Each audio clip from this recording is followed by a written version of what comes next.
I gave my wife $50,000 to start her dream business. 2 months later, I found out she'd spent it on shopping sprees and luxury trips. I didn't yell. I didn't argue. I smiled and I called my lawyer. Folks, Uncle Mickle here. And before you judge me, before you think you know how the story ends, I want you to listen closely. Because this isn't just about money. It's about trust, about silence, and about what happens when a man finally decides he's done being played. This all went down a few years back, late fall, when the air had that sharp bite to it and the days were getting shorter. I remember the leaves piling up in the driveway, the sound of them crunching under my boots every morning as I headed out to work. Life felt routine back then, predictable, safe, or at least, that's what I told myself.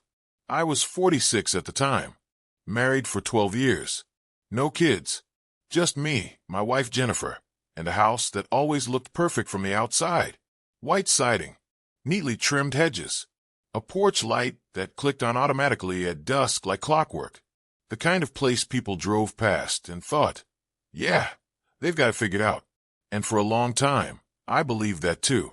Jennifer was charismatic, always had been, the kind of woman who could walk into a room and make people feel like they mattered.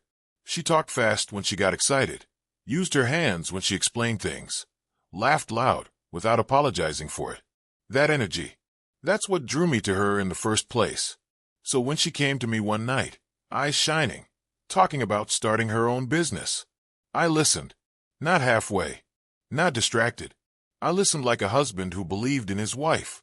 She told me she was tired of working for other people, tired of answering to managers who didn't see her potential. She had ideas, plans, connections. She said this business would finally be hers, something she could build from the ground up. I remember sitting at the kitchen table, fingers wrapped around a mug that had gone cold, watching her pace back and forth. The overhead light hummed softly. Outside, the wind rattled the bare branches against the window. She wasn't begging yet. Not at first. She was selling me a vision, and I bought it. I had the money. Years of steady work, careful saving, skipped vacations, delayed upgrades. I wasn't flashy. Never needed to be. Security mattered more to me than status. So when she finally said the number, $50,000, my stomach tightened, but my heart didn't shut the door. She promised me this was an investment. She said she'd keep receipts, that she'd show me progress, that she'd make me proud. And folks, I wanted to believe her, because when you've built a life with someone, when you've shared beds and bank accounts in bad years, you don't assume betrayal. You assume partnership. That night, I told her yes. I transferred the money the next morning, and standing there in the bank parking lot, receipt in my hand, I remember thinking, this is what trust looks like. I had no idea I was signing the quiet beginning of the end. Back then, life had a rhythm to it. Not exciting, not dull either, just steady. The kind of rhythm you grow into without realizing it's wrapped itself around your expectations. Morning started early. I'd wake up before the alarm, same as always, stare at the ceiling for a minute, then swing my legs over the side of the bed. Jennifer usually slept through it, wrapped in the comforter, phone charging on her nightstand, screen lighting up every so often with notifications she never seemed to miss. I'd shower, dress, and make coffee strong enough to punch the fog out of my head. She'd wander into the kitchen eventually, hair pulled back messy, wearing one of my old shirts. She'd kiss my cheek, grab a mug, and tell me about some article she read or someone she talked to online about her business ideas. I liked hearing her excited. It made the house feel alive. We weren't the kind of couple that fought much. Disagreements, sure, but nothing explosive. We prided ourselves on being mature about things. If something bothered us, we talked it out. Or at least, that's what I thought we were doing. Evenings were quiet. Dinner at home most nights. Sometimes she cooked, sometimes I did. Music low in the background. The television on, but nobody really watching. We'd sit on opposite ends of the couch, close enough to touch, close enough that it felt like closeness. Looking back, I can see how comfortable can sometimes be confused with connected. After I gave her the money, Jennifer seemed lighter, energized. She talked about branding, suppliers, future launches. She told friends she was working on something big. I didn't pry. I didn't want to hover. I figured trust meant giving space. She started spending more time out of the house. Coffee meetings, networking events, research, she called it. I nodded, encouraged her, told her I was proud. She was chasing something for herself. Inside, I felt good about being the kind of husband who backed his wife's dreams. There was a quiet pride in that, like I was doing my part. Now, let me ask you something before I go further. Have you ever had that gut feeling that something was off, but you ignored it because you didn't want to believe it? Tell me in the comments. I want to know I'm not alone in this. Because if I'm being honest, there were moments. Small ones. Easy to dismiss. She guarded her phone a little more than before. Not dramatically. Just enough that I noticed. The screen always faced down. Notifications silenced. If I walked into the room while she was texting, she'd angle the phone away without thinking. When I asked how the business was coming along, her answers stayed vague. Good progress. Still early stages. Lots of behind-the-scenes stuff. No details. No numbers. I told myself I didn't need them. I trusted her. The money was already gone from my account. What was the point in hovering now? Friends would ask how Jennifer's business was doing, and I'd smile and say, "She's working hard. I'm excited to see where it goes." I meant it. Or maybe I needed to mean it. Weekends changed too. She traveled more. Short trips, she said. Conferences. Workshops. I didn't always ask where exactly. I didn't want to seem suspicious. A good marriage doesn't run on interrogation, right? But there was one night, just one, that stuck with me.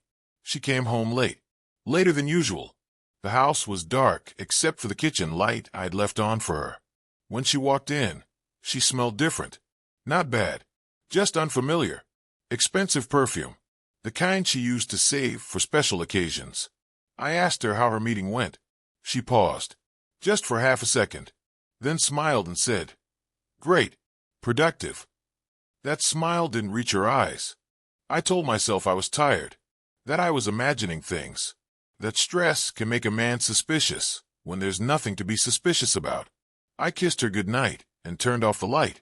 But lying there in the dark, listening to her breathing beside me, I felt something shift. Not break. Just loosen. And once something loosens, folks, it never quite feels the same again. The first real doubt didn't come with a confession or a screaming match. It came quietly, almost politely, the way life usually delivers bad news. It was a Tuesday evening. Ordinary in every sense of the word. I got home a little earlier than usual, tie loosened, shoulders heavy. The house was empty. Jennifer had texted earlier saying she'd be out late again. Another work thing. I reheated leftovers, stood at the counter eating straight from the container, and listened to the hum of the refrigerator. That's when I noticed it. The mail. I don't know why it caught my eye. Maybe because most days I just tossed it on the table without looking. But that night, one envelope stood out. Thick, glossy, addressed to Jennifer. I picked it up without thinking. Inside was a credit card statement.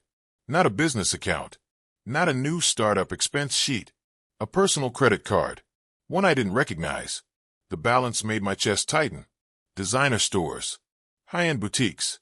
A 5-star resort in Arizona. A spa package that cost more than my first car payment ever did. Flights. First class. All dated within the last 6 weeks. 6 weeks. I sat down slowly, the statement trembling slightly in my hands. My mind didn't jump to conclusions right away. It tried to build bridges instead. Maybe she used a personal card temporarily. Maybe these were business-related. Maybe there's an explanation. That's what love does, folks.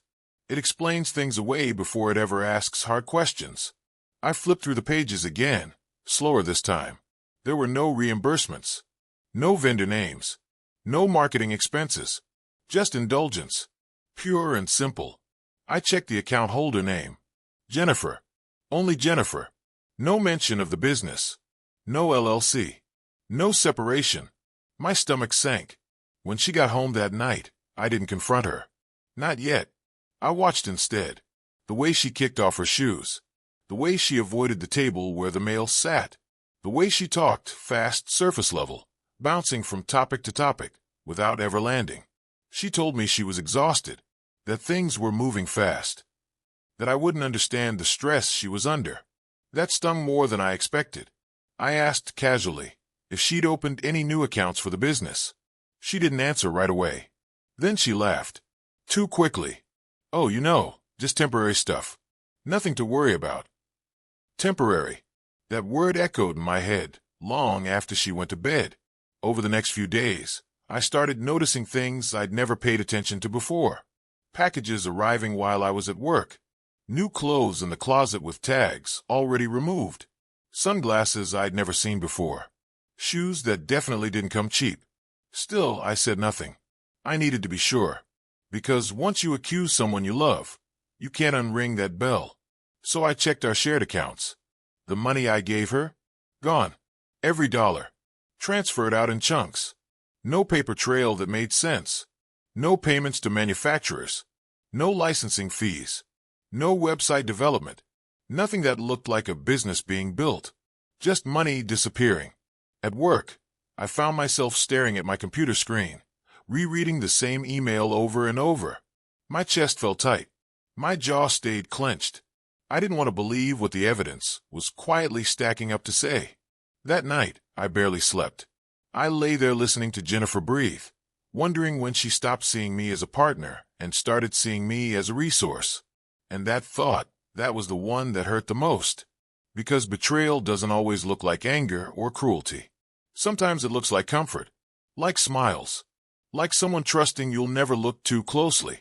Folks, pause for a second. What would you have done in my position? Would you have confronted her right then, demanded answers, blown the whole thing open?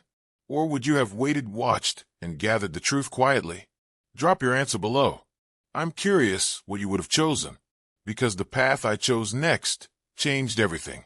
And once I saw the full picture, there was no going back. I didn't go digging right away.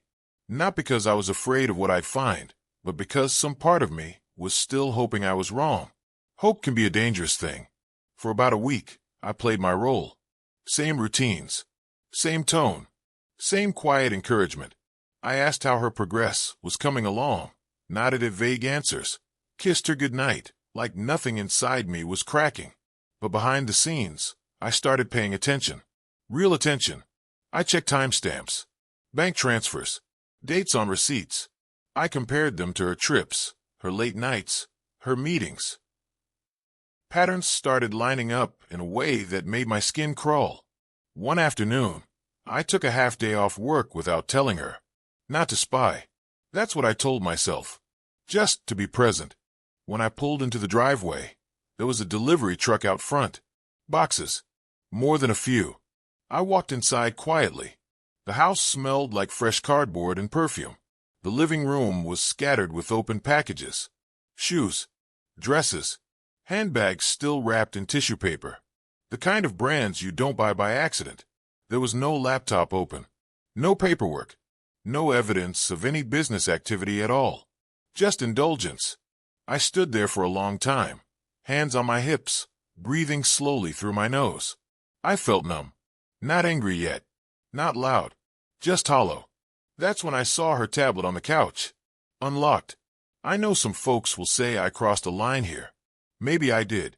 But when trust has already been quietly dismantled, lines start to blur. Her email was open. What I found there wasn't just shopping confirmations. It was messages, conversations, plans, trips that were never business-related, hotel bookings labeled girls' getaway that somehow always ended up being solo, messages to friends bragging about finally living the life I deserve. One line in particular burned into my brain. He doesn't ask questions. He trusts me. I had to sit down. My legs wouldn't hold me anymore. This wasn't carelessness. This wasn't mismanagement. This was deliberate, calculated. She hadn't lost the money. She'd claimed it. I need you to understand something here. This wasn't just betrayal. This was my whole life crumbling. Have you ever been blindsided like this? Someone you trusted completely, just destroying everything? Share your story below if you've been there. Let's heal together. I closed the tablet and put it back exactly where it was. I didn't want her to know. Not yet. That night, she came home glowing, sun-kissed, relaxed, happy in a way I hadn't seen in years. She told me her meetings were finally paying off. She said she was proud of herself. Asked if I was proud too. I looked at her and said, "Of course I am." And folks, saying that might have been the hardest thing I've ever done. Later, after she fell asleep, I sat alone at the kitchen table. The same one where she'd pitched her dream to me. The same spot where I'd said yes without hesitation. I replayed everything. Every excuse. Every smile. Every moment I chose trust over curiosity. The truth settled in heavy and cold. She didn't see me as a husband anymore. She saw me as a funding source. And once that realization takes hold, something inside you shuts down to survive. By morning, there was no more doubt. No more benefit of the doubt left to give. I wasn't confused. I wasn't hopeful. I was clear. The woman sleeping in my bed was not the woman I married. And the marriage I thought I was protecting had already been spent. There's a moment after betrayal settles, and when the noise finally stops. The anger doesn't explode. The sadness doesn't wail. Everything just goes quiet. That's where I found myself. I went to work the next day like nothing had changed. Shaved, buttoned my shirt, drank my coffee, nodded at co-workers. Inside, though, something had shifted from hurt to focus. Pain had burned itself out, leaving behind something colder and steadier. Control. I didn't confront Jennifer. Not because I was scared of her reaction, but because confrontation gives the other person a chance to rewrite the story, to cry, to deflect, to gaslight. I wasn't interested in stories anymore. I wanted facts. That week, I started documenting everything. Bank statements, transfer records, dates, screenshots. I didn't rush. I didn't panic. I built a timeline. Every dollar she moved. Every expense that had nothing to do with a business. It felt strange, almost mechanical, like I was observing someone else's marriage from the outside. At night, I lay next to her, staring at the ceiling, listening to her breathe. I wondered how long she'd been this comfortable lying to me. How easy it must have felt once she realized I wouldn't push back. I also thought about who I was becoming. I wasn't plotting revenge, not the loud kind. I wasn't fantasizing about screaming matches or dramatic exits. What I wanted was balance, accountability, a clean end to the illusion. One evening, while she was out again, I sat in my car in a quiet parking lot and made the call. A lawyer. I didn't dramatize it. I didn't vent. I laid out the facts calmly. Marriage, shared assets, a large sum transferred under false pretenses, evidence. There was a pause on the line. Then the lawyer said something that locked everything into place. "Mr. Mickle, it's good you called when you did." That was it. No judgment. No shock. Just confirmation that I wasn't crazy for feeling like this mattered. From that moment on, I stopped seeing myself as a victim and started seeing myself as someone taking responsibility for his future. At home, I became quieter, observant. Jennifer didn't notice. Or maybe she didn't care. She talked about upcoming trips, about how hard she was working, about how lucky we were. Lucky. I almost laughed the first time she said it. Instead, I nodded. Inside, I felt something else growing. Not hatred, not bitterness. Clarity. I began preparing, securing accounts, changing passwords, making copies of documents she'd never think to look for. I didn't touch her lifestyle. I didn't interfere. I let the rope out slowly, letting her hang herself with her own confidence. There's a strange peace that comes when you stop trying to save someone who's already decided to burn the bridge behind them. Here's where I made my choice. I wasn't going to explode. I wasn't going to beg. I wasn't going to work it out. I was going to end it cleanly, legally, on my terms. Now I want to know, do you believe in revenge, or do you believe in walking away? What's the right move when someone destroys your trust? Comment below. I want to hear both sides. Because what came next wasn't loud. It wasn't messy, but it was final. And when the moment arrived, Jennifer never saw it coming. The day it all came apart didn't start with thunder. It started with coffee. Jennifer was heading out for another trip. Rolling suitcase by the door. Sunglasses on her head.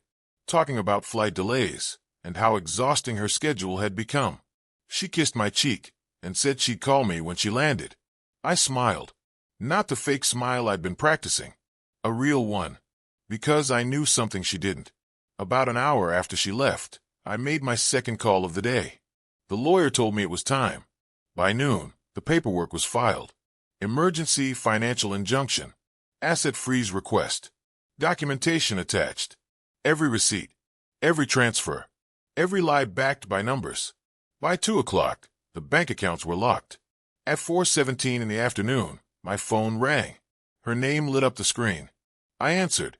"What did you do?" she asked. No greeting. No warmth. Panic was already creeping into her voice. "I protected myself," I said calmly. There was silence. Then anger. Then confusion. She said there had to be a mistake. That she couldn't access her cards. That her hotel had declined her payment. I told her to check her email. She did. I could hear her breathing change as she read. The explanation. The filings. The word fraud. Her voice cracked. She tried to cry. Tried to sound wounded. Said she was building something for us. That she deserved support. That I was overreacting. I didn't argue. I told her the truth. The money was for a business. You chose yourself instead. Another pause. Then she asked quietly, "Are you divorcing me?" Yes. No yelling. No insults. Just a period at the end of a long sentence. And this is the moment everything changed. Tell me, are you rooting for me right now? Or do you think I went too far? Be honest in the comments. Uncle Mickle can take it. She came home 2 days later. No suitcase this time. No confidence either. We sat across from each other at the kitchen table. Same place where dreams were pitched. Same place where lies were fed. She tried one last time. Apologies. Excuses. Tears that came and went too quickly. She said she never meant to hurt me. I slid the folder across the table. Evidence doesn't care about intention. The look on her face when she realized there was no way out, that stayed with me. Not because it felt good, but because it felt complete. She moved out that weekend. Quietly. And just like that, the woman who thought she could take everything without consequence learned something important. I wasn't weak. I was just patient. The house felt bigger after she left. Not emptier exactly. Just louder in its silence. Her things were gone within a week. Closets cleared. Bathroom drawers empty. The faint scent of her perfume lingered for a while, then faded like it had never belonged there in the first place. I didn't rush to replace anything. I let the spaces stay bare. It felt honest. The legal process moved forward the way legal things do. Slow, methodical, unemotional. Emails. Meetings. Documents with language so cold it almost felt comforting. There were consequences for what she'd done. Not dramatic ones. Just fair ones. I didn't gloat. I didn't celebrate. I slept. For the first time in months, I slept all the way through the night. Some mornings I'd wake up and forget, just for a second, that my life had changed. Then reality would settle in again, gentle but firm. And instead of panic, I felt acceptance. That surprised me. I started cooking again. Real meals. Not leftovers eaten standing up. I'd play music in the evenings. Sit on the porch with a drink and watch the sun go down, listening to the neighborhood sounds I'd tuned out for years. Friends reached out. Some already knew. Some didn't. I didn't overshare. I didn't need to convince anyone I was right. The truth has a way of standing on its own. Jennifer tried to contact me once more. A message that started with, "I've been doing a lot of thinking." I didn't respond. Not out of cruelty. Out of closure. You see, there's a difference between forgiveness and access. I forgave her for my own peace. But access, that door stayed closed. I learned a lot during that time. About money. About trust. About how easy it is to confuse silence for strength. I learned that being calm doesn't mean being blind, and being supportive doesn't mean being disposable. Most of all, I learned that self-respect is quiet. It doesn't announce itself. It just shows up when you finally decide you're worth protecting. Looking back now, I wonder if I'd do it all the same way again. What about you? If you could go back and handle your worst betrayal differently, would you? Or was the pain necessary to become who you are now? Let me know below. Because here's the thing, folks, losing her hurt. It did. But losing the version of myself who tolerated being used? That felt like a win.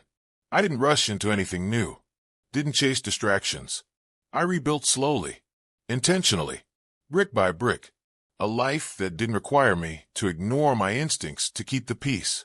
And standing there one evening, locking up the house, turning off the lights, I realized something simple and powerful. I was okay. Better than okay. I was free.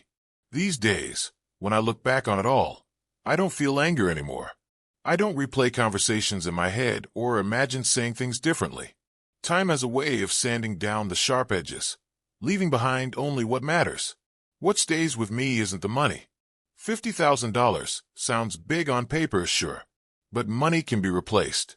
What hit deeper was the realization that trust, once broken, doesn't shatter loudly.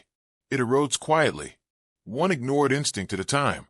I used to think being a good husband meant always giving the benefit of the doubt, staying calm, staying supportive, not rocking the boat. But I learned something the hard way. Sometimes the bravest thing you can do is stop pretending everything's fine. Strength isn't about how much you're willing to endure.